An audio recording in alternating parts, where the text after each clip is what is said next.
ভারত পাকিস্তান পাল্টাপাল্টি হামলাকে মহা বিপর্যয় হিসেবে দেখছে গোটা বিশ্ব। এরই মধ্যে চলমান সংঘাত ঘিরে সরব বিশ্ব নেতারা। এমন পরিস্থিতিতে জোরালো হয়ে উঠেছে বাংলাদেশ প্রসঙ্গ। প্রশ্ন হচ্ছে, এই প্রেক্ষাপটে বাংলাদেশের অবস্থান কি? বাংলাদেশ কি কারো পক্ষ নিচ্ছে? প্রতিবেশী দুই রাষ্ট্রের সংঘাত ঘিরে ইতোমধ্যে নড়ে চড়ে বসেছে বাংলাদেশ।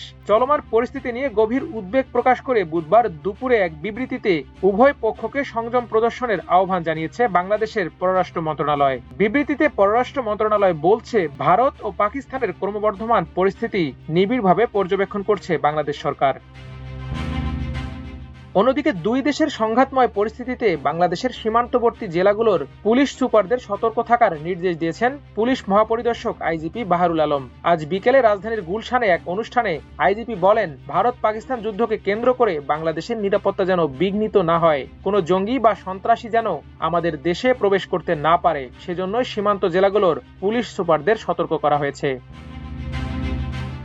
এদিকে মঙ্গলবার রাতে চালানো ভারতের মিসাইল, বিমান ও ড্রোন হামলাকে অকারণ যুদ্ধের ঘোষণা এবং পাকিস্তানের সার্বভৌমত্বের নগ্ন লঙ্ঘন হিসেবে আখ্যা দিয়ে তীব্র নিন্দা জানিয়েছে পাকিস্তান। একই সঙ্গে ভারতের আগ্রাসনের জবাব দিতে সেনাবাহিনীকে পূর্ণ ক্ষমতা দিয়েছে পাকিস্তানের নিরাপত্তা কমিটি এনএসসি।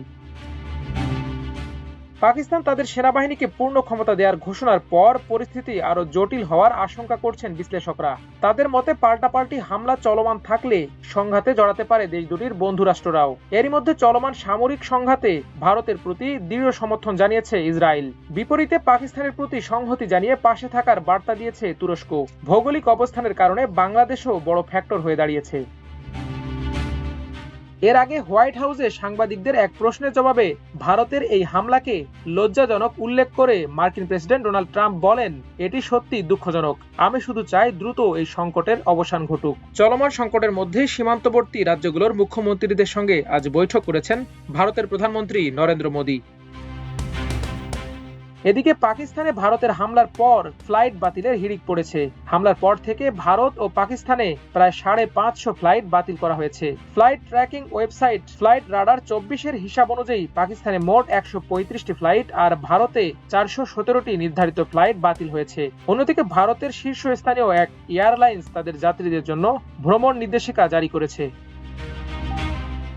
জম্মু কাশ্মীরের পেহেলগামে গত 22 এপ্রিল সন্ত্রাসী হামলায় 25 ভারতীয় ও এক নেপালি নাগরিকের প্রাণহানির ঘটনায় গত কয়েকদিন দুদেশের মধ্যে তীব্র উত্তেজনার পর বুধবার মধ্যরাতে পাকিস্তান ও আজাদ কাশ্মীরের 9টি স্থানে একযোগে হামলা চালায় ভারত। পাকিস্তান সেনাবাহিনী বলছে, ভারতের ওই হামলায় এখন পর্যন্ত 26 জন নিহত ও 40 জনের বেশি আহত হয়েছেন।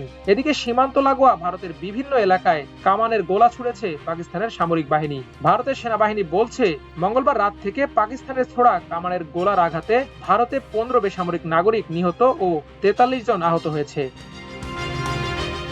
মাল্টিমিডিয়া ডেস্ক, আমার দেশ।